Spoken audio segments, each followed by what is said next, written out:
juga sering diperkarakan di DKPP ketika Bawaslu, polisi, jaksa memiliki perbedaan pendapat, memiliki tafsir yang berbeda terhadap unsur-unsur pelanggaran pidana. Karena memang Undang-Undang 7 tahun 2017 masih memiliki beberapa norma yang multi tafsir. Masih ada norma yang kosong terkait dengan permasalahan pidana pemilu.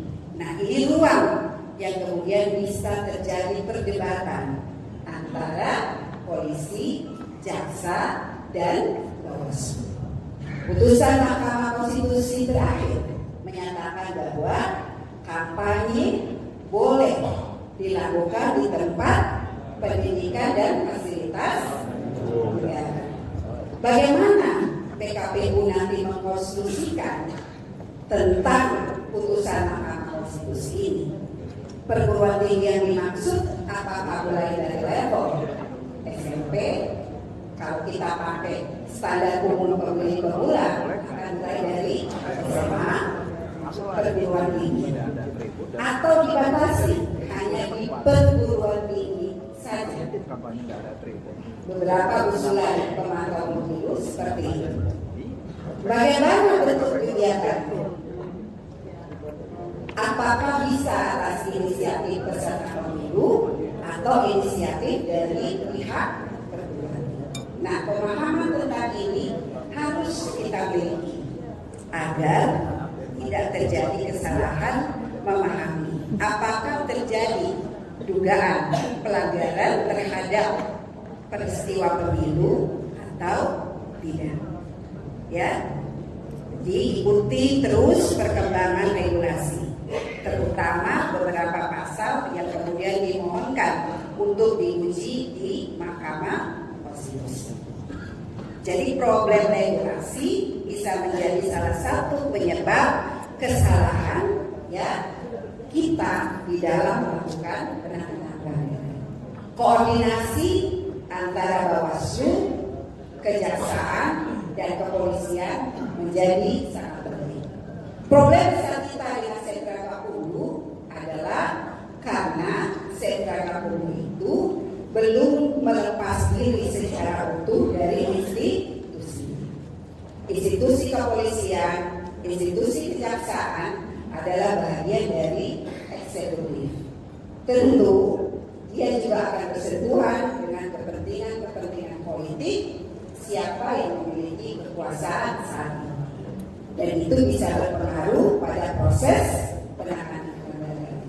Apa yang harus teman-teman lakukan agar teman-teman terhindar dari dugaan melakukan kerjasama untuk bersetuju terhadap keputusan-keputusan yang tidak berkesesuaian dengan peraturan perundang-undangan atau peristiwa konkret yang diadukan? Pencatatan pendapat hukum dari Bawaslu harus tertuang di dalam berita acara pembahasan kedua. Ya, itu penting.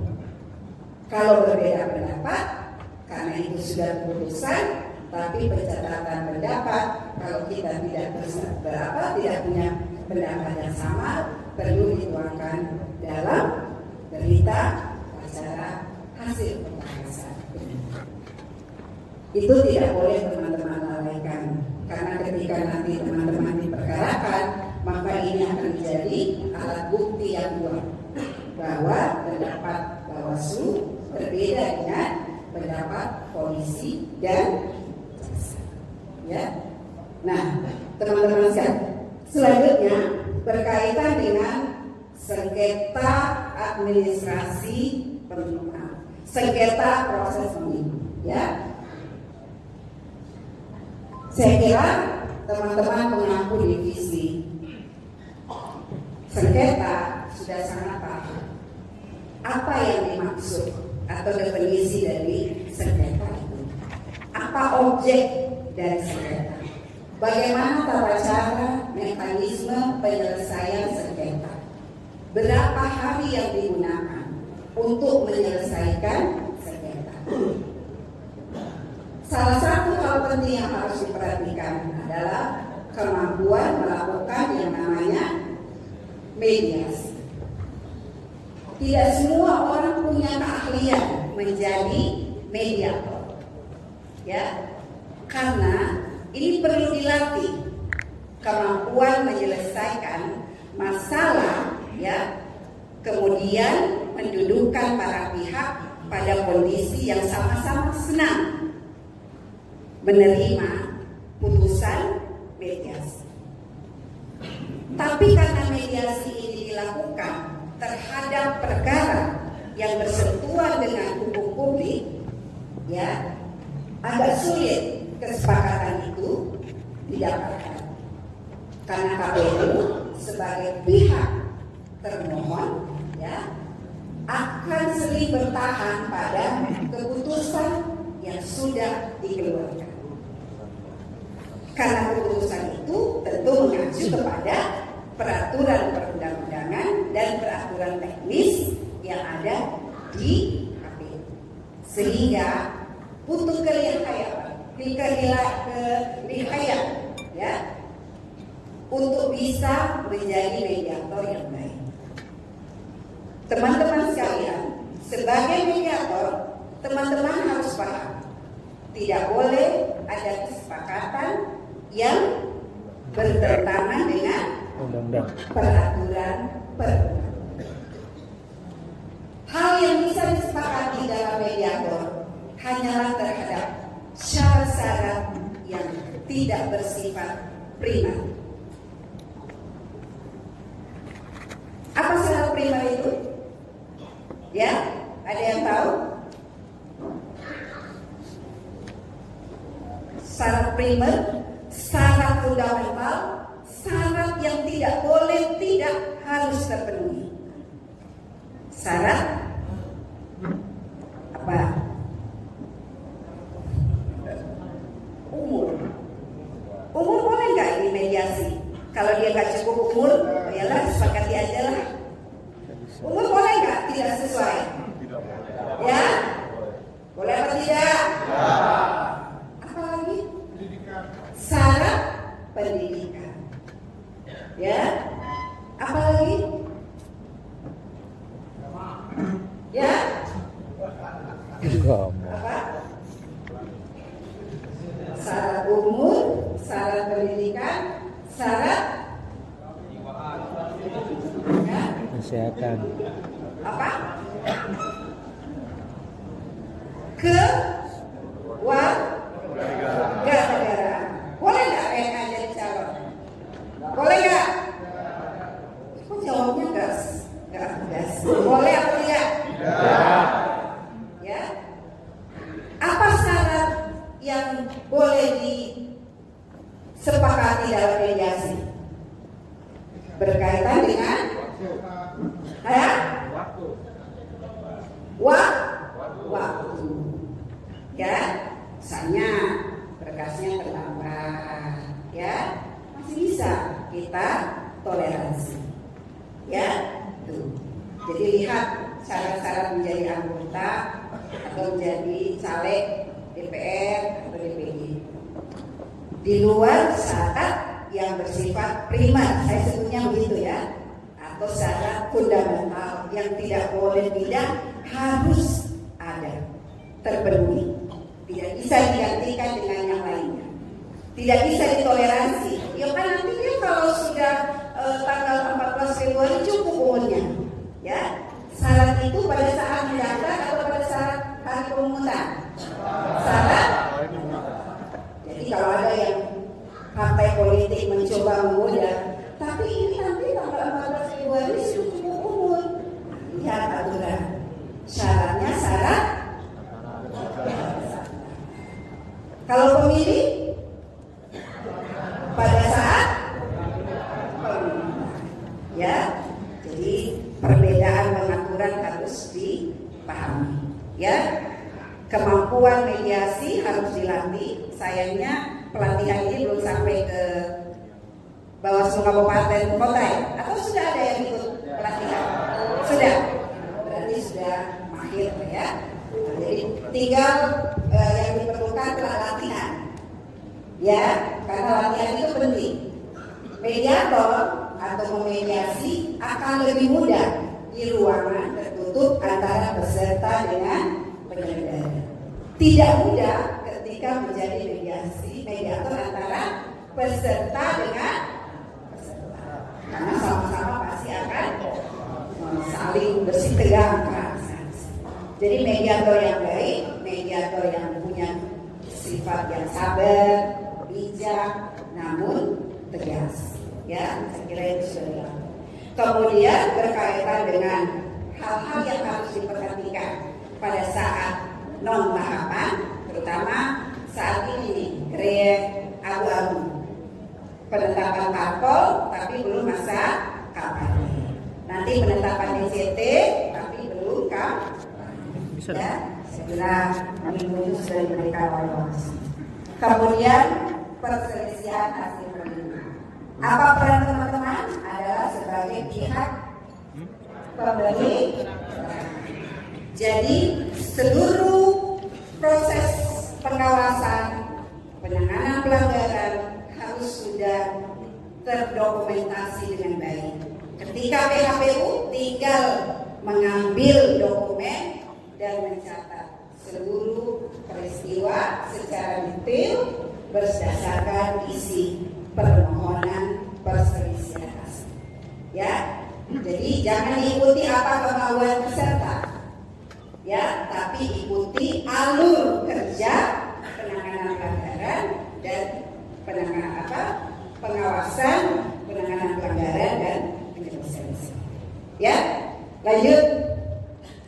Waktu saya masih berapa lama? Ya? Masih lanjut ya? Nah, teman-teman sekalian, dalam rangka melindungi kehormatan penyelenggara pemilu. Jadi tugas kami ini melindungi kehormatan teman-teman sekalian. Jadi teman-teman ini adalah orang-orang yang terhormat. Ya? Berarti kalau orang-orang terhormat harus menjadi orang-orang yang panutan, ya kan? Menjadi contoh. Makanya saya sampaikan ketika kita menjadi penyelenggara, ya, etikanya harus lebih baik, ibadahnya juga harus lebih baik. Karena ini yang akan melindungi kita, ya.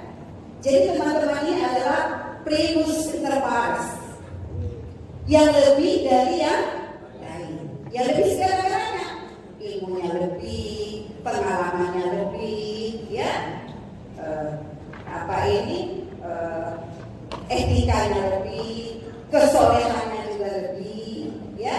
Jangan sebaliknya, jadi penyelenggara malah lebih malas ke masjid, lebih malas ke gereja, lebih malas ke pura, ya.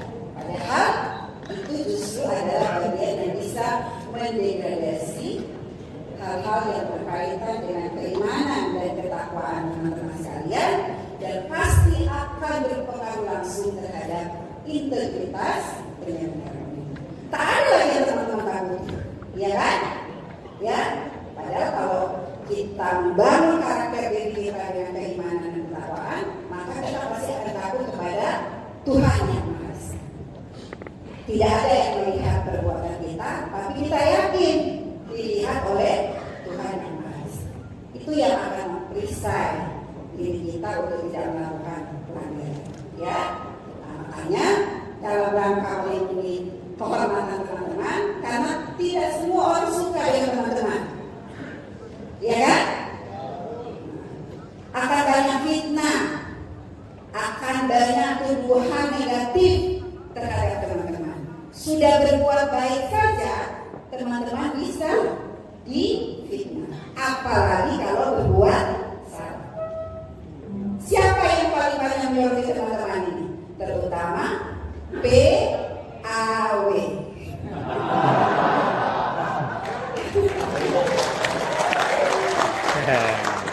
Jadi jangan senang. Dilantik PAW mulai memata-matai ini. Apa kesalahan? Ya. Jadi jangan salah melangkah, jangan salah berbuat. Karena masing-masing ada yang awasi, 3 orang dan 5 orang. Dan diawasi masing-masing. Dan dia bisa berada di mana-mana. Ya. Dan dia bisa melaporkan atau mengajukan apa saja. Ya, makanya saya katakan ada pengaduan tidak melakukan pengawasan. Nah, bagaimana teman-teman mempertanggungjawabkan bahwa teman-teman melakukan pengawasan? Nah, itu juga butuh satu tindakan yang konkret untuk bisa memberikan jawaban. Ya, maka dibangunlah sistem etika penyelenggara pemilu. Terdiri dari 2 subsistem, yaitu etika material yang disebut dengan kode etik.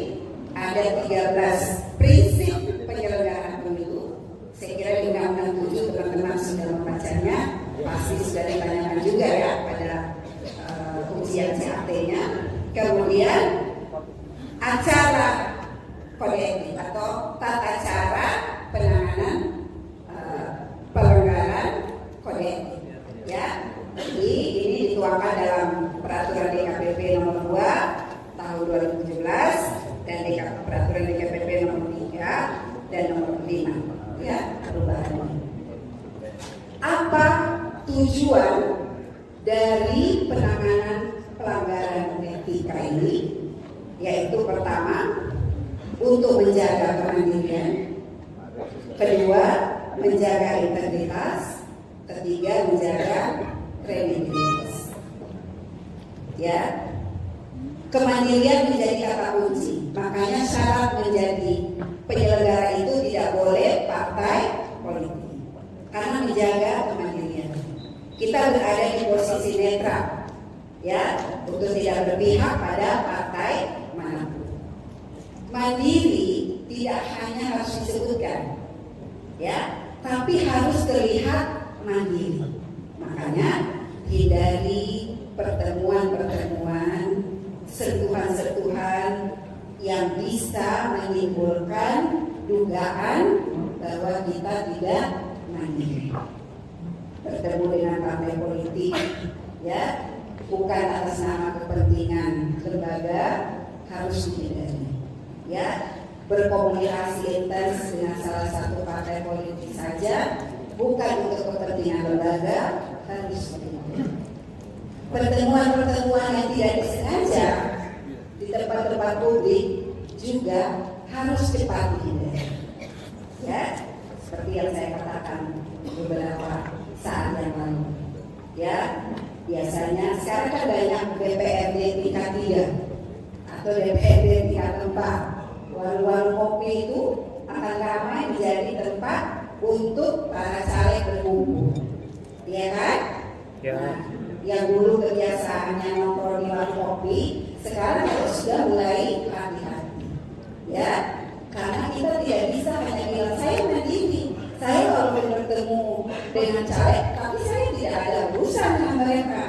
Publik tidak akan mau tahu tentang itu. Tapi ketika ada jihad, teman-teman duduk satu meja, ngobrol, kemudian didokumentasikan, itu bisa menjadi alat bukti yang kemudian digunakan untuk mengajukan teman-teman tidak netral. Ya, banyak cara yang akan digunakan. Makanya lebih baik menghindar. Ya, tapi sepanjang berkaitan dengan kepentingan lembaga, komunikasi, interaksi harus dilakukan. Tentu dengan cara yang bisa dipertanggungjawabkan. Apa itu? Ada dokumen resmi bahwa ini kegiatan resmi dalam bentuk surat, dalam bentuk undangan, ada dokumentasi, ada daftar hadir yang ketika dipermasalahkan maka DKPP akan menunjukkan bahwa ini bukanlah untuk kepentingan pribadi, tapi untuk kepentingan pintar-pintar membagi atau memposisikan diri mana kepentingan pribadi, mana kepentingan, apalagi bersentuhan dengan harus kuat mental, ya. Dan saat yang paling berat akan teman-teman hadapi ketika melakukan penanganan pelanggaran, telepon berbunyi.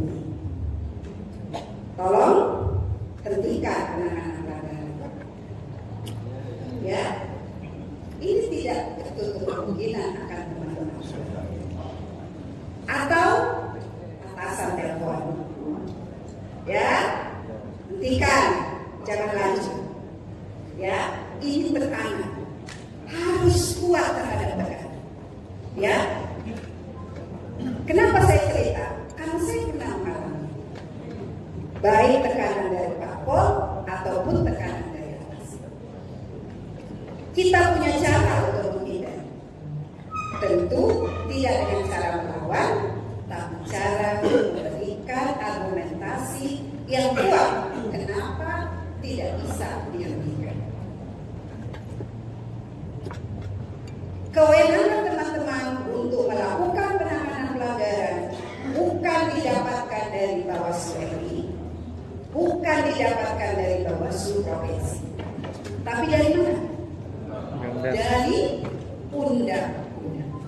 Sehingga kalau teman-teman melakukan tindakan menyimpang dari undang-undang, maka pertanggungjawabannya ada pada masing-masing yang diberikan kewenangan.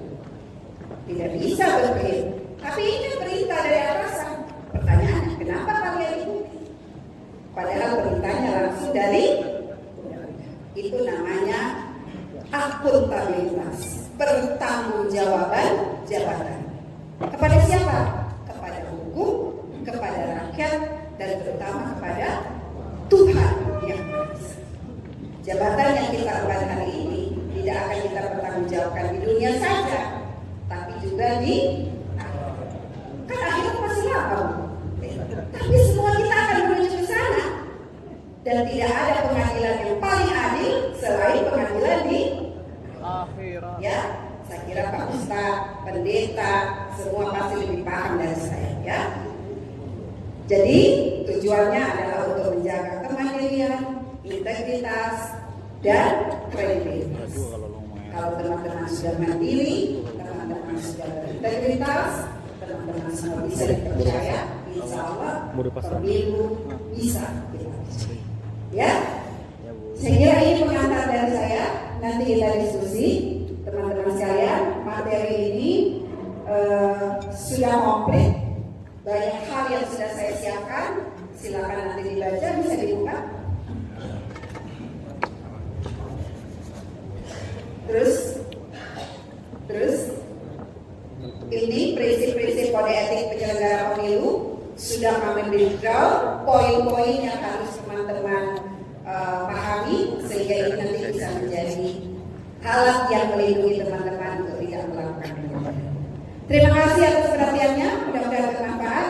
Wabillahi taufiq wal hidayah. Wassalamualaikum warahmatullahi wabarakatuh.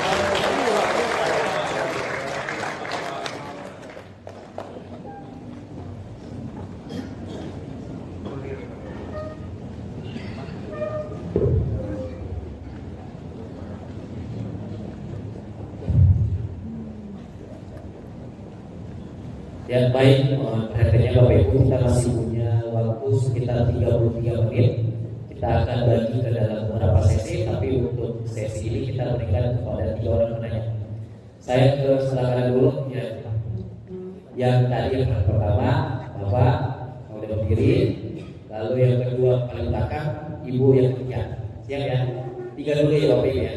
Jadi silakan yang sudah saya tunjuk bisa langsung ke sesi ini. Mohon kerjasamanya untuk bisa menyebutkan nomor peserta, nama dan asal.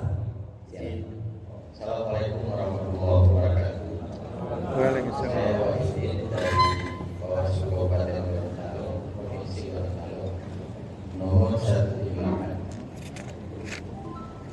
Kemudian nama ini Pak. Kabupaten Gorontalo.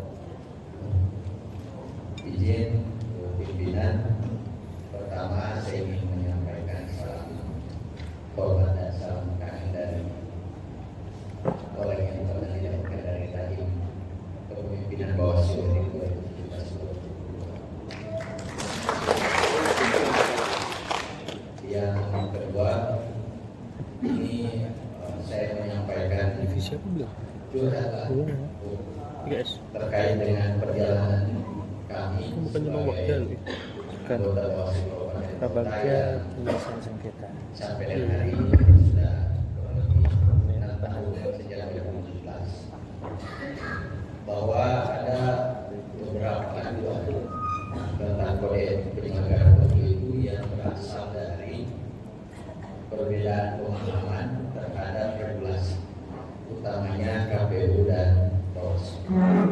Secara spesifik saya bisa sampaikan administrasi pada tahapan pemilihan kepala daerah.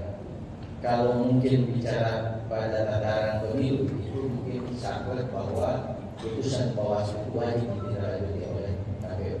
Tapi kalau kita bicara dari konteks pilkada, maka ada mekanisme yang akan ditempuh oleh KPU berdasarkan PKPU mereka tentang penyelesaian pelanggaran administrasi yang outputnya berpotensi berbeda dengan yang direkomendasikan oleh Bawaslu, dan itu terjadi di pilkada tahun 2020. Bahkan dalam kondisi tersebut kami dan KPU diajukan secara bersama. Dan kalau pada konteks perbedaan pemahaman itu, maka satu orang dinyatakan bersalah dan pasti satu orang dinyatakan rehabilitasi, satu pihak. Nah, kondisi ini biasanya dimanfaatkan oleh para peserta pemilu atau pemilu. Nah, sekiranya ada semacam treatment bagi kami pimpinan, sekiranya kami ini yang akan menyelenggarakan pengawasan untuk tahapan pemilu 2024 nanti akan serentak dengan pilkada, apalagi ada wacana tadi yang disampaikan oleh pimpinan memajukan tahapan pemungutan suara untuk pilkada ke September, maka ruang potensi sengketa itu sangatlah besar di tengah irisan tahapan nanti yang dengan pemilu untuk tahun 2024. Saya kira ini Bu pimpinan, sekali lagi salam hormat dan salam kangen untuk ibu dari kami anggota Bawaslu 2024. Assalamualaikum warahmatullahi wabarakatuh. Waalaikumsalam. Sebelumnya yang saya beri silakan saya dikira nomor, nama dan asal. Baik, terima kasih. Nama saya Restu, nomor 213. Saya dari Bawaslu Kabupaten Konawe, Provinsi Sulawesi Tenggara. Assalamualaikum warahmatullahi wabarakatuh. Terima kasih atas kesempatan yang diberikan kepada kami. Saya langsung saja izin pimpinan. Kami pernah mengalami pada saat kami bertugas sebagai Panwas Kecamatan. Saat itu kami sedang menangani dugaan pelanggaran administrasi yang dilakukan oleh salah satu caleg DPR RI. Di tengah proses yang kami lakukan, tiba-tiba saja kami mendapatkan panggilan dari Polda. Kami malah dilaporkan di Polda dengan dalil kasus dugaan pencemaran nama baik. Alasannya adalah pada saat itu, pada saat proses yang tengah kami lakukan, kami buka ke ruang publik bahwa kami sedang menangani dugaan pelanggaran salah satu caleg, dan kami juga di situ menjelaskan soal tahapan-tahapan yang sudah kami lakukan. Nah, yang ingin mungkin bisa menjadi catatan untuk kita semua, apakah memang Bawaslu ini dan jajaran di bawahnya dalam melaksanakan tugas tidak bisa diberikan keistimewaan dalam hal fungsi dan tugas-tugasnya sebagai pengawas dan kemudian yang melaksanakan proses-proses penindakan dugaan pelanggaran. Karena ini malah kami di Kabupaten Konawe pada saat itu kejadiannya 2 kali.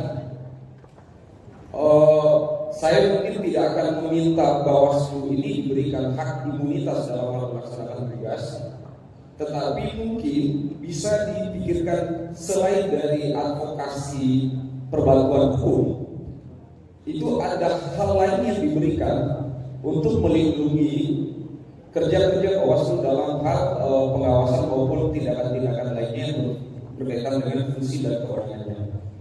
Apalagi pemilu ini dan pilkada sudah dipastikan akan beririsan tahapannya, jadi agak ada kerentanan bagi rekan-rekan Bawaslu dalam melaksanakan tugas. Itu yang mungkin yang pertama yang ingin saya sampaikan.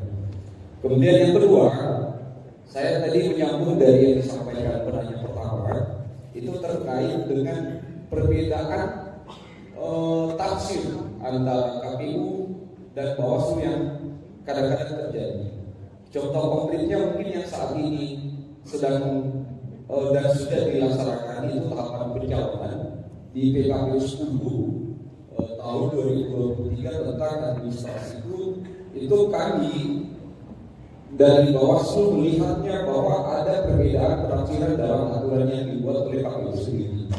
PKPU 10 terkait dengan pencalonan ada penjelasan, ada satu klausul, kalau mohon maaf kalau saya salah digunakan pasal 12 ayat 2 poin A.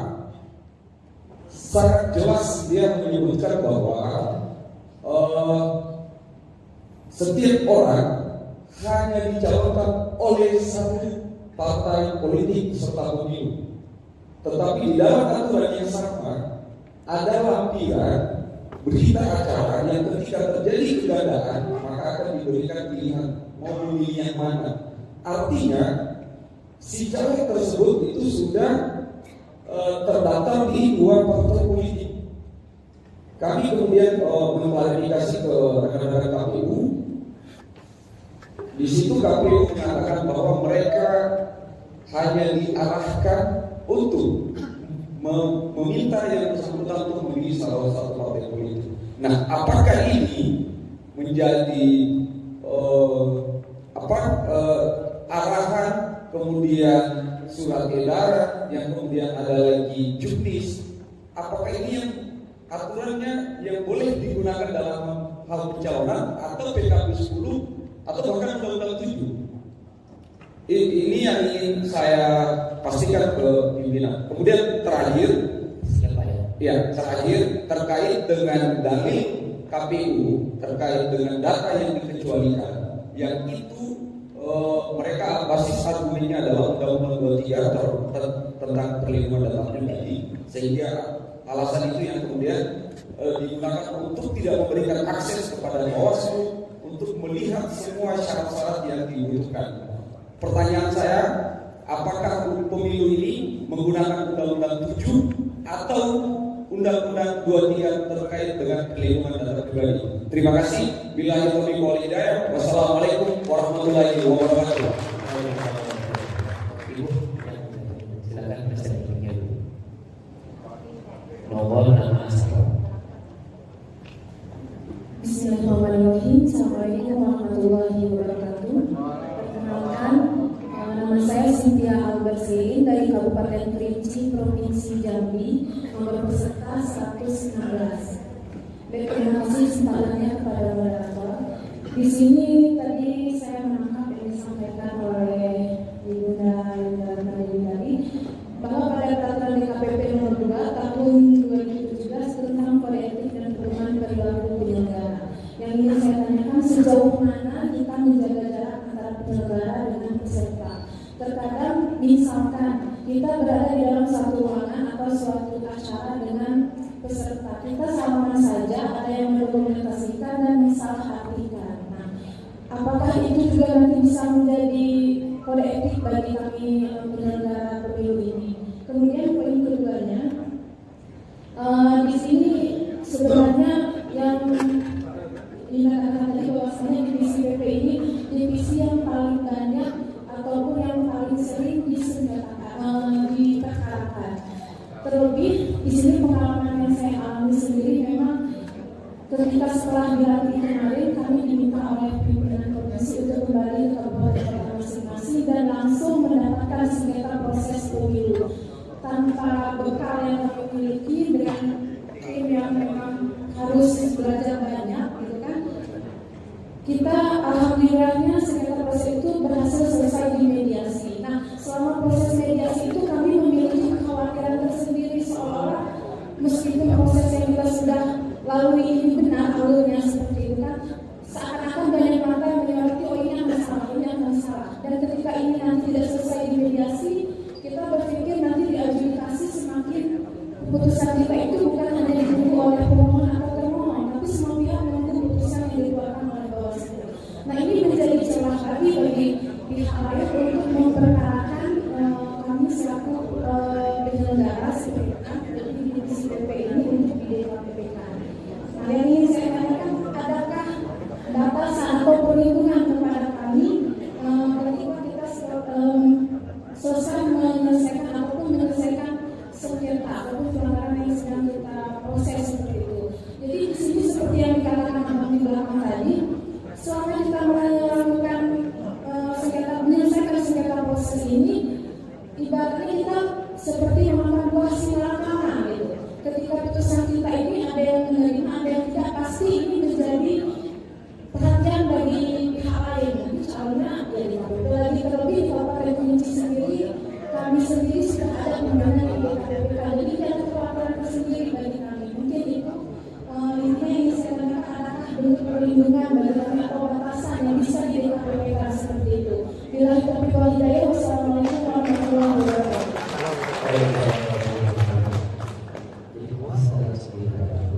Terima kasih. Pertanyaan-pertanyaan yang luar biasa. Saya mencoba menjawab ya. Semoga sesuai dengan harapan teman-teman sekalian. Pertama dari teman dari Kabupaten Gorontalo. Selamat ketemu lagi ya. Selamat melanjutkan masa jabatan, mudah-mudahan menjadi lebih baik dari yang sebelumnya ya. Jadi teman-teman sekalian, di periode 2019 sampai periode 2022 memang ada permasalahan perbedaan pendapat, perbedaan tafsir terkait dengan kewenangan penanganan pelanggaran administrasi antara Bawaslu dan KPU. Kalau kita mengacu ke Undang-Undang 7 tahun 2017, jelas, tegas, konkret, bahkan norma-normanya sangat eksplisit, tidak membatasi. Kewenangan penanganan pelanggaran administrasi itu berada di Bawaslu, mulai dari RI sampai pada penyelenggara tingkat bawah. Tidak ada lembaga lain yang diberikan kewenangan untuk melakukan penanganan pelanggaran kecuali Bawaslu. Itu bunyi pasal Undang-Undang 7 tahun 2017. Tetapi memang KPU pernah menerbitkan, saya lupa PKPU-nya, ada yang ya? PKPU tentang penanganan pelanggaran administrasi di KPU. Ya. Tetapi dasar hukum pembentukan PKPU itu sebenarnya adalah peraturan pemilu yang sudah dicabut. Makanya perdebatan kami pada waktu itu, kalau mengacu kepada teori pembentukan peraturan perundang-undangan, karena dasar pembentukannya sudah dicabut, maka otomatis peraturan yang berada di bawahnya, maka secara otomatis tidak bisa diberlakukan. Nah, itu perdebatan antara KPU dan Bawaslu pada waktu itu. Ya, itu sudah kami diskusikan dalam satu forum dulu bersama. Tapi memang permasalahan ini kemudian berlanjut terus-menerus dan tidak berkesudahan. Sehingga dalam penanganan pelanggaran administrasi, khususnya berkaitan dengan penanganan pelanggaran administrasi pilkada yang outputnya rekomendasi, maka tidak langsung ditindaklanjuti. Karena Pak Kasih selalu mengatakan begini, kalau putusan kami langsung eksekusi karena sifatnya final dan mengikat. Tapi rekomendasi itu tidak final. Memang kalau kita mendefinisikan, mengutip dari beberapa literatur, rekomendasi itu tidak final. Sehingga KPU merasa mereka masih punya kewenangan untuk melakukan pemeriksaan kembali. Saya pernah menyampaikan kepada KPU, yang bisa diperiksa kembali adalah terkait dengan pelanggaran administrasi yang bersentuhan langsung dengan aktivitas yang dilakukan oleh KPU. Misalnya, yang kita adukan atau kita laporkan terkait dengan pelanggaran administrasi berkaitan dengan misalnya tata cara, mekanisme, pemutakhiran data pemilih, atau berkaitan dengan penyusunan daftar calon tetap atau daftar calon sementara. Karena itu bersentuhan langsung dengan aktivitas yang dilakukan oleh KPU. Bisa saja ada kesalahan dari Bawaslu di dalam melakukan pemeriksaan atau memahami regulasi dari KPU tentang teknis administrasi pemutakhiran daftar pemilih. Tapi terhadap pelanggaran administrasi lain, apalagi kalau bersentuhan dengan yang namanya pelanggaran administrasi politik uang terstruktur, sistematis dan masif, itu tidak ada kaitannya dengan KPU, ya, karena ini berkaitan dengan tindakan yang dilakukan oleh penyelenggara bertentangan dengan peraturan perundang-undangan. Nah, itu perdebatan. Tetapi alhamdulillah, karena sekarang bagian hukum KPU itu diisi oleh mantan Bawaslu, Ya, mungkin masih ingat ya Bapak Afifudin yang kita sering sapa dengan Gus Afif atau Mas Afif. Maka PKPU itu sudah dicabut. Jadi kita sudah bisa berharap ke depan tidak akan ada masalah. Karena memang itu satu titipan kita, cabut PKPU terkait dengan pelanggaran administrasi yang diterbitkan oleh KPU. Ya, bahkan satu langkah maju yang perlu kita apresiasi kepada KPU untuk penetapan DJS saat ini, ya, instrumen hukum yang digunakan bukan lagi berita acara, tapi keputusan, dan ini sudah berkesesuaian dengan Undang-Undang 7 tahun 2017 bahwa objek sengketa itu adalah keputusan. Jadi tidak ada lagi perbedaan tafsir apakah objek ini memenuhi syarat atau tidak, karena bentuknya sudah keputusan. Ya, ciri-cirinya tentu sama dengan sebenarnya berita acara yang dulu kita jadikan objek sengketa pada sengketa DJS. Jadi itu ya jawaban untuk teman-teman sekalian. Jadi mudah-mudahan ke depan tidak ada masalah. Kemudian berikutnya, di dalam melakukan penanganan pelanggaran tidak boleh ada keraguan-raguan untuk mengambil keputusan. Ya, karena keraguan-raguan inilah justru yang akan menimbulkan masalah. Sepanjang teman-teman sudah melakukan penanganan pelanggaran sesuai dengan tata cara, mekanisme, dan prosedur.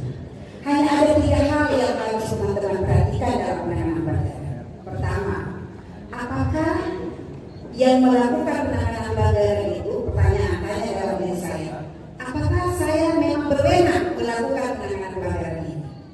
Tentu lihat di Undang-Undang 7. Ya, kenali apa yang menjadi kewenangan teman-teman agar hasil penanganan pelanggaran teman-teman itu tidak dinyatakan tidak memenuhi syarat, ya, karena tidak dilakukan oleh pejabat yang berwenang. Karena itu bisa batal pemilu. Ya, kedua, apakah saya melakukan penanganan pelanggaran ini sudah sesuai dengan tata cara, mekanisme, dan prosedur? Ya, sepanjang sudah sesuai standar SOP yang ada, baik yang ada dalam Undang-Undang 7, kemudian Perbawaslu 7, Perbawaslu 8, ya, maka tidak boleh ada keraguan. Bukan kata yang tepat, tidak boleh ada keraguan. Karena penanganan pelanggaran itu harus memberikan kepastian tentang prosedur dan hasil penanganan pelanggaran. Karena 2 hal itu nanti akan dinilai oleh publik. Ya, sama dengan pemilu, kepastian tentang proses, prosedur pemilu, kepastian tentang hasil dari pemilu. Prosedur yang baik akan menghasilkan hasil atau output yang baik. Ya. Kemudian ketiga, apakah penanganan pelanggaran yang saya lakukan itu sudah berkesesuaian dengan substansi yang diatur dalam Undang-Undang 7? Apakah benar yang saya tangani ini adalah merupakan peristiwa pemilu? Apakah yang saya tangani ini betul perbuatan hukum pemilu? Ya, jadi menganalisis peristiwa yang diadukan itu juga menjadi penting. Karena kalau dia bukan peristiwa pemilu, maka tidak menjadi kewenangan dari Bawaslu. Teman-teman hanya bisa melakukan kajian awal dan diteruskan kepada lembaga yang berwenang. Yang mana bukan menjadi kewenangan teman-teman? Misalnya soal netralitas ASN, netralitas TNI, netralitas Polri, ya kan? Makanya pembedahan perkara atau kasus itu menjadi sangat penting.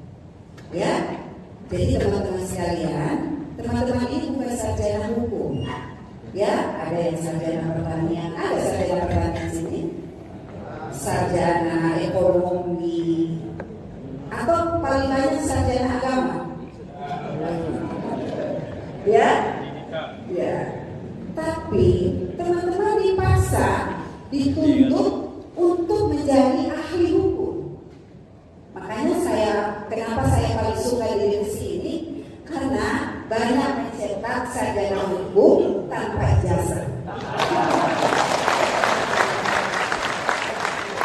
Ya, dan yang membahagiakan lagi, banyak yang kemudian akhirnya tertarik untuk kuliah di fakultas hukum. Ya, karena mulai hari ini sampai nanti teman-teman selesai, tugas penanganan pelanggaran itu akan bersentuhan dengan hal-hal yang berkaitan dengan pemahaman tentang asas hukum, teori-teori hukum, ya itu harus teman-teman kuasai. Jadi mau tidak mau itulah yang harus teman-teman lakukan. Kemudian yang kedua, saya katakan tadi akan banyak intervensi, intimidasi, ya. Jangan takut dengan itu. Makanya karakter pengawas pemilu itu kan ada 4. Apa? Pertama itu karakter paripurnanya pengawas pemilu itu kan pertama dia harus memiliki kekuatan membangun lembaga sehingga harus menjaga yang namanya soliditas. Kalau ada satu temannya yang diserang, maka yang lain harus membela sepanjang benar. Ya, jangan ada teman yang diserang, yang lain juga bersyukur, alhamdulillah. Ya. Jadi harus membangun kekuatan bersama.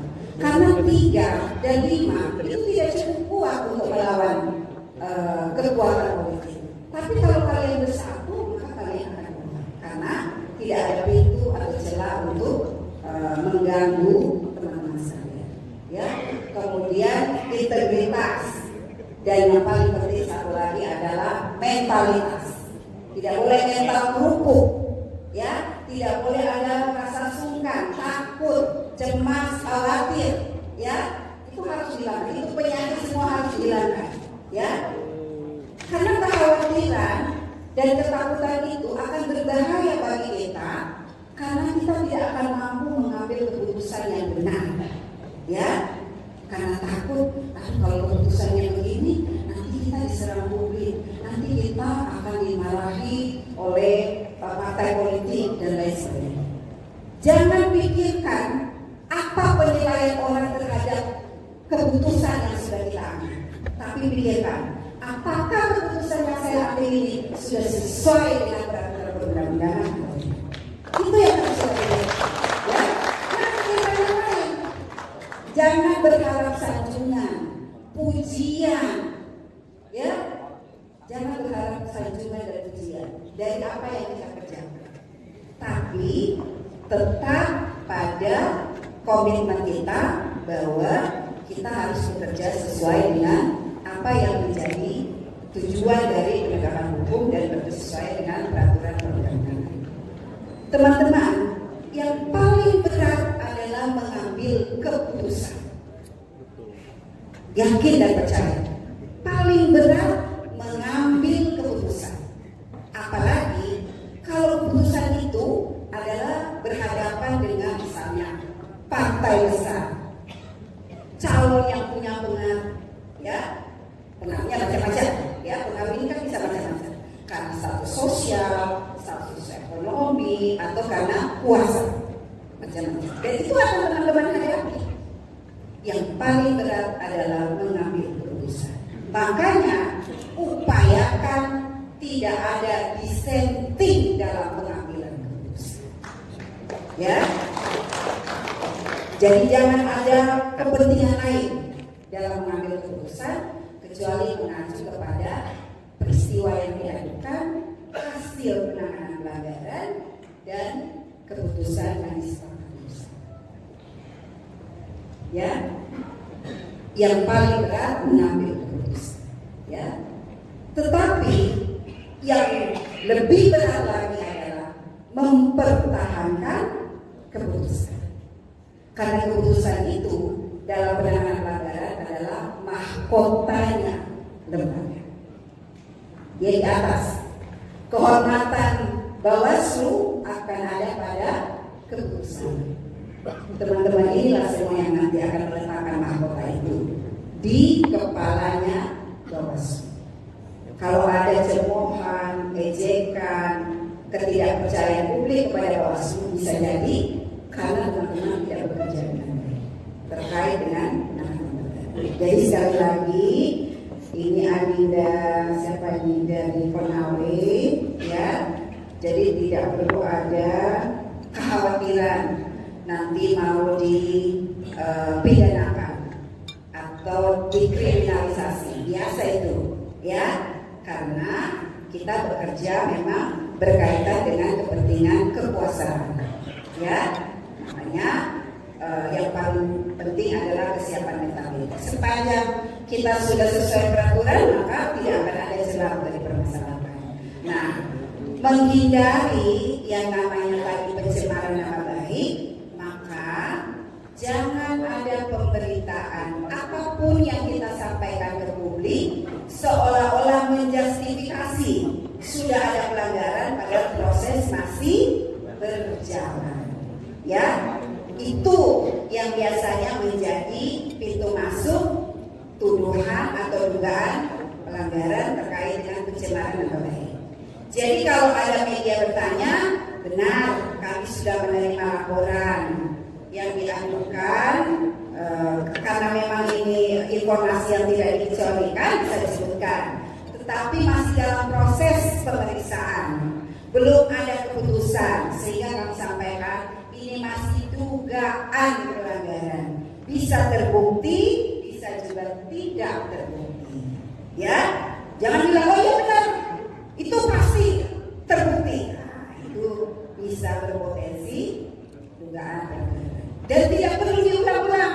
Ya, artinya dalam proses tidak perlu terlalu melayani media karena bisa menimbulkan kesan ada upaya untuk mengurangi ya, calon ini kan butuh elektabilitas, ya, bisa bagian yang dianggap mengurangi nilai nilai jual lah tanda kutip gitu, ya. Jadi hati-hati menghadapi media. Jangan senang kalau kita selalu wawancara, itu bisa juga menjadi malapetaka, ya. Nah, itu. Kemudian yang berikutnya, saya kira begini, pemilu itu adalah hal-hal yang berkaitan dengan teknis administrasi, termasuk dalam tahapan pendaftaran calon anggota legislatif, daftar calon sementara atau daftar calon tetap. KPU ada prinsip yang harus kita pegang ya dalam penanganan perkara. Prinsip dasar ini kalau menurut saya, setiap orang harus dipermudah mendapatkan hak konstitusional, baik hak untuk dipilih maupun hak untuk memilih. Sebaliknya, setiap orang harus dipersulit kehilangan hak konstitusionalnya, baik hak untuk memilih maupun hak untuk dipilih. Karena ini hak konstitusi, ya. Jadi dalam penanganan pelanggaran, sepanjang tidak bisa kita buktikan, jangan kita paksakan bahwa dia bersalah. Karena yang paling berat adalah dalam kontestasi pemilu adalah kehilangan hak konstitusional, ya.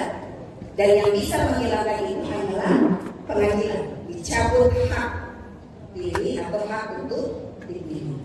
Di Bawaslu itu diberi kewenangan juga terhadap beberapa perkara pelanggaran yang disebut dengan administrasi terstruktur, sistematis dan masif.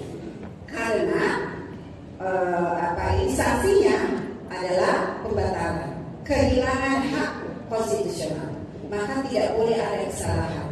Makanya kenapa teman-teman, syarat untuk bisa memenuhi unsur pelanggaran administrasi terstruktur, sistematis dan masif itu, pembatalan adalah itu tadi, TSM, terstruktur, sistematis dan masif dengan syarat-syarat yang ketat. Karena memang harus dipersulit orang untuk kehilangan hak konstitusional. Ya, Demikian juga bahwa hal-hal yang berkaitan dengan kesalahan administrasi, syarat hanya boleh diajukan oleh satu partai politik. Tapi bisa jadi tanpa setahu dia, kemudian juga diajukan oleh partai yang lain, atau setahu dia diajukan juga oleh partai yang lain. Maka ada ruang, tidak dihilangkan haknya, tapi ada ruang perbaikan administrasi. Pilih mau partai A atau partai B, ya. Jadi itu ruang perbaikan yang diberikan. Kalau teman-teman menemukan, jadikan temuan, kemudian diproses administrasi. Apa tindak lanjut KPU? Tentu sesuai dengan PKPU. Karena KPU tidak bisa juga membatalkan, karena PKPU tidak mengatur demikian. Ya, jadi kita mengacu sesuai dengan apa yang diatur dalam peraturan perundang-undangan. Ya. Kemudian berkaitan dengan silon, hari Senin nanti DKPP akan memeriksa perkara yang diajukan oleh Bawaslu RI terhadap KPU. Apa yang diperkarakan? Soal keterbukaan informasi terkait dengan silon. Jadi ini tepuk tangan bukan berarti saya berpihak pada Bawaslu ya. Ya. Karena pengaduan Bawaslu belum tentu benar, ya, masih harus dibuktikan. Bisa juga benar, tapi harus dibuktikan, ya.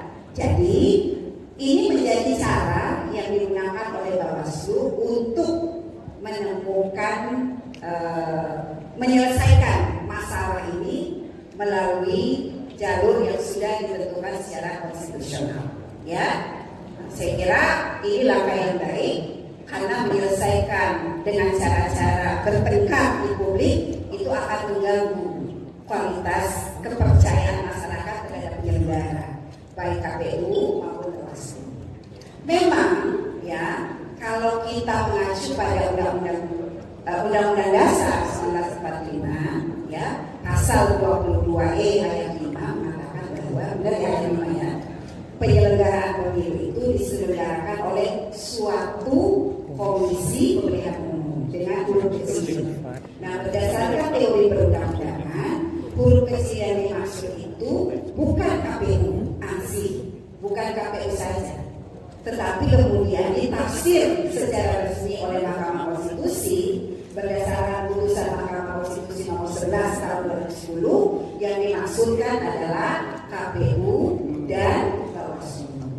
Berarti penyelenggara pemilu yang dibunyikan di pasal 22E itu adalah KPU dan Bawaslu. Satu kesatuan fungsi yang tidak bisa dipisahkan. Nah, Undang-Undang 7 tahun 2017 melengkapi lagi dengan Dewan Kehormatan Penyelenggara Pemilu.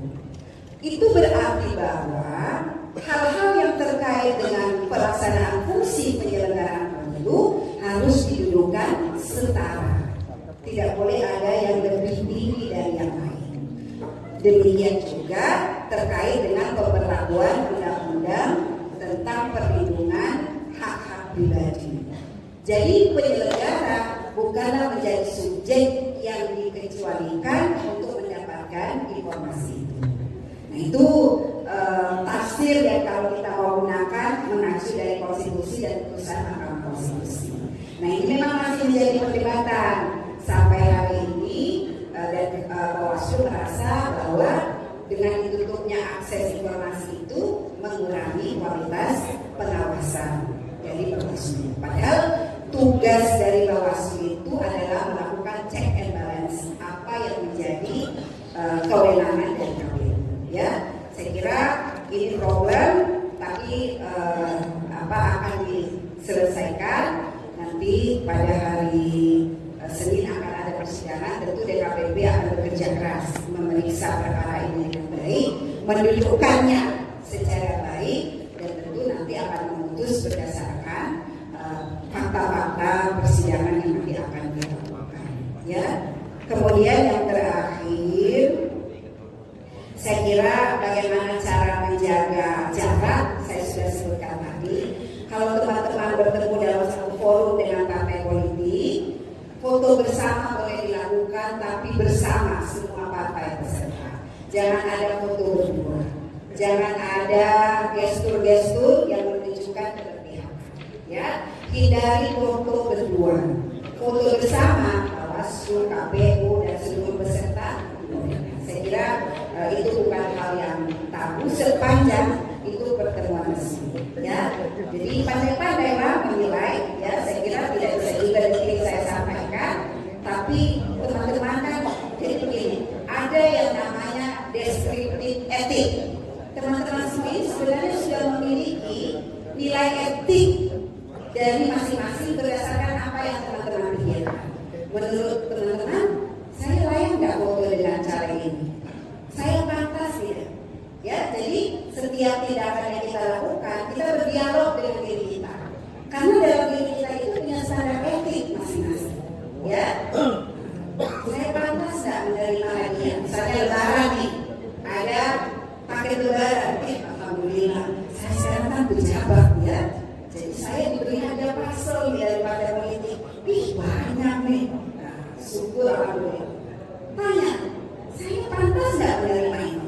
Ya, nilai kepantasan, karena menilai etik itu adalah soal bukan dia benar atau salah, patut atau tidak patut, pantas atau tidak pantas. Nah itu nilai kepantasan itu ada dalam diri kita masing-masing. Ya, jadi saya kira teman-teman sudah bisa menilai dengan baik sehingga nanti bisa terhindar dari hal-hal ya. Saya kira itu. Terima kasih. Mudah-mudahan bermanfaat.